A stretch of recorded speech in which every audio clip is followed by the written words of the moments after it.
We spent months trying to gather information from several Georgia counties about how they keep track of juvenile offenses. Each time, the story was different. So we decided to plow through the bureaucracy to find out why tracking down the numbers was such a big problem.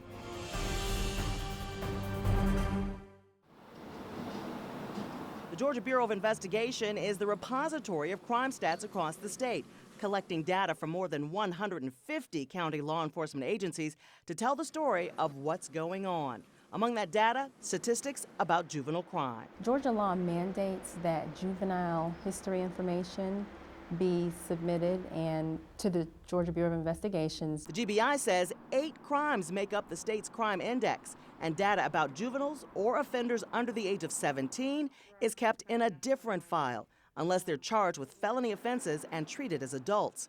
Experts say this data drives how law enforcement agencies, it's all about accountability, and the state respond to needs for more programs and more personnel. A great example in our county is we saw an uptick in crimes of theft and entering autos in a certain area of our county. So we responded to that. The police responded. The prosecutors responded. The court system, particularly the juvenile system, responded. Cobb is one of the counties that does a good job of keeping track of its juvenile crime data.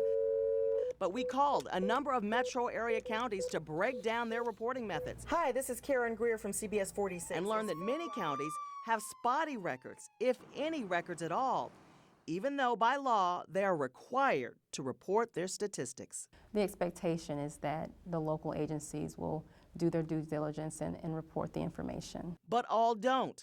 Of the 159 counties in the state of Georgia, 20 of them have independent courts, which service 50% of the juvenile offenders. Some of those independent courts are in the largest counties in the state.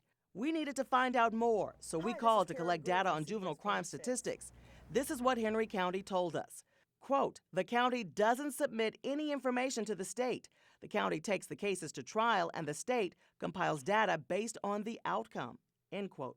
When we questioned them about information the county might compile, we were told, quote, I don't think any county does that, end quote. We dug further and learned the way the courts are structured is the problem. These people over here can communicate with each other because they're on the same software system.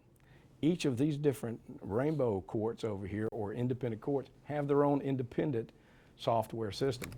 Judge Greg Price is a juvenile court judge in Floyd County. He says that until now, there's been a barrier to sharing information. We don't have a way to address, has this child been in Fulton County? Has this child been in Gwinnett County? Has this child been in Brunswick? A new software system called the Juvenile Data Exchange Platform, or JDEX, is supposed to change all that. This system, this JDEX system, is going to give us the ability to go online on a web-based system, find out the history of that child. Judge Price says JDEX will help him and other juvenile court judges make more informed decisions about how to deal with a child based on where they've been in the system. If the child is in my court, yes, I have a history of what he's done in my court, but I don't know what he's done in Bartow County in the past. The JDEX program is going to solve that problem.